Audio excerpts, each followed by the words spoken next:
Morning, everyone. The topic of this week's staff meeting will be ability groupings and their uses within classes. According to Henson, ability groups are subgroups of students who have abilities and interests in common. There's been a lot of controversial discussion over the use of ability groupings within classes and also amongst grade levels. The terms tracking and ability groupings are often interchanged.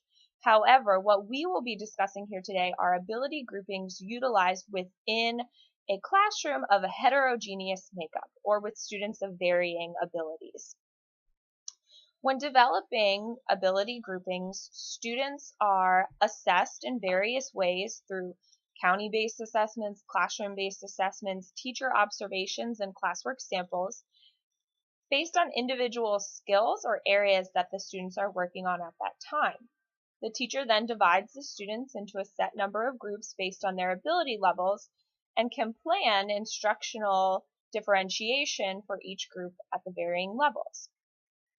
One of the pros of utilizing ability groupings within classrooms is that it allows teachers to appropriately scaffold instruction for a makeup of a class with varying levels of student proficiencies.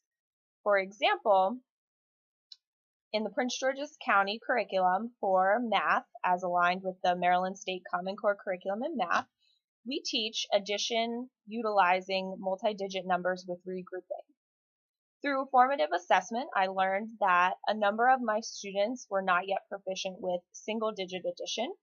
Some students were proficient with single-digit and were ready for multi-digit without regrouping instruction, and some students had already grasped the concepts of multi-digit addition and were ready to move on to utilizing regrouping when working with multi-digit addition.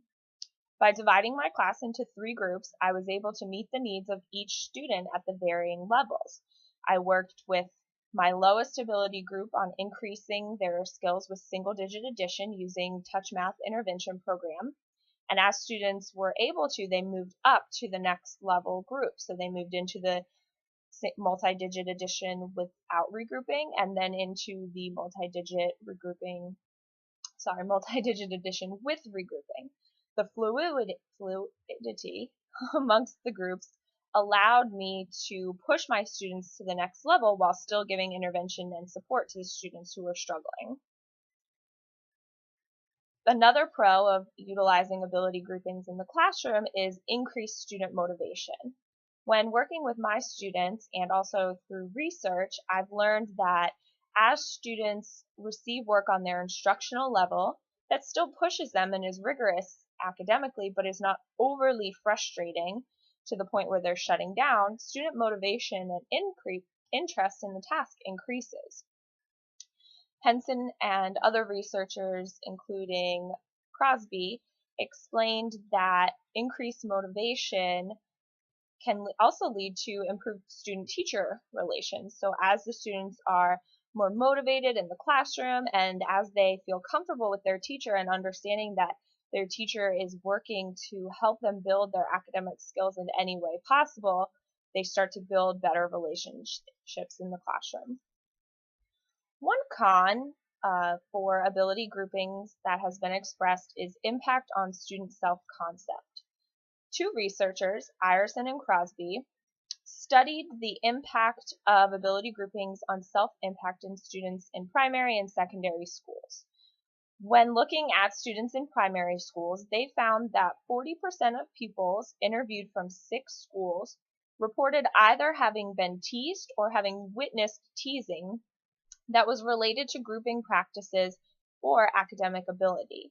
This means that the students were aware that they had been grouped based on their levels and that they were being teased because they maybe were not as smart or were not as highly performing academically, and they were able to perceive that based on how they were grouped in the classroom. So although a lot of teachers use different names or labels for their groups, for example, they may use different types of animals or birds, perceptive students can often tell which are the highest level and the lowest level groupings. This can really impact the self-esteem of the lower performing students if they are always grouped in that lower ability level and are seen as the struggling students consistently in the classroom. Ireson and Crosby did note that there were some differences in percentages based on the individual schools, that 40% was the average, and that depending on school and classroom culture, these instances of teasing and self-concept could be adjusted significantly. Another con that was expressed for ability groupings is that they do not always lead to higher academic performance for all students. For example, teachers who are not appropriately using differentiation for their ability groupings, if they're consistently giving lower performing students activities and instruction based on rote memorization as opposed to increasing their cognitive and critical thinking abilities, then those students are likely to be underachieving academically for a consistent amount of time. The key with utilizing the ability groupings is that teachers need to challenge all levels of their students. They need to meet the students at their instructional level and then work with rigorous academic instruction in order to increase that performance. A third con that was expressed for ability groupings is that they can be discriminatory against minority students and students from low socioeconomic status families.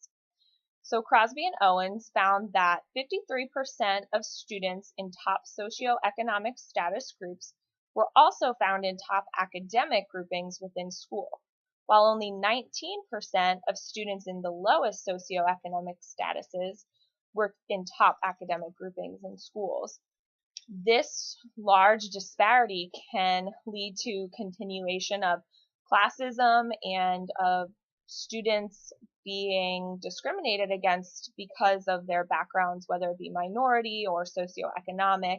Teachers need to be very careful how they are developing their ability groupings and ensuring that they're not allowing personal bias or interest to influence their groupings of their students.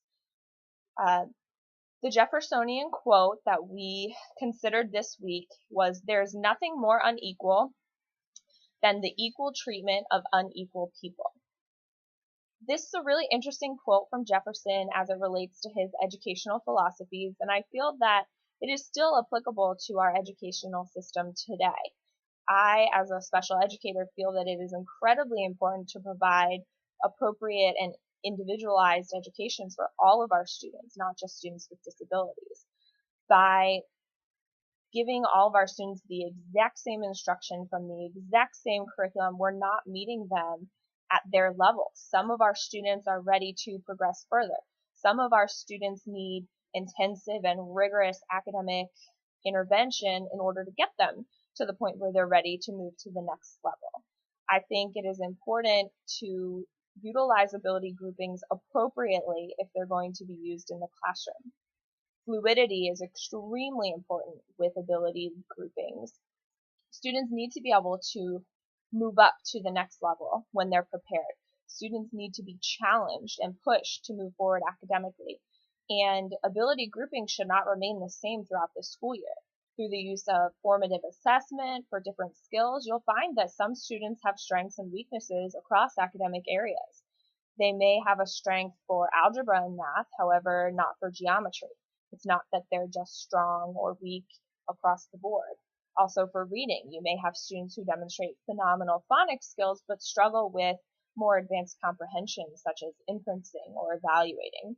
These groups should be adjusted so that students find themselves within the different levels throughout the school year, which would also increase their self-concept as they're not always being grouped in the lowest grouping or in the highest grouping. Our highest students need to feel that they're being challenged and pushed, and if they're always at the top, they might not have the motivation to continue working as hard as they can in order to reach the top levels of academic performance. I think building strong classroom and school culture is also extremely important. Students need to understand that we all are different. We all bring different strengths and different weaknesses to the table. We're all human, but that we all are capable of learning, and we're all capable of learning to very high levels. We just need to address each student's individual interests, learning styles, and ability levels when considering their instruction. So I'd like you guys to take these thoughts and ideas into consideration when utilizing ability groupings in your classrooms at our elementary level here. We consistently use ability groups during our reading instruction and also during mathematics, but you may want to play around with also using cooperative groups, groups of heterogeneous levels, inquiry-based learning activities, and a variety of different instructional strategies to help build our students' academic skills in any way possible. Thank you.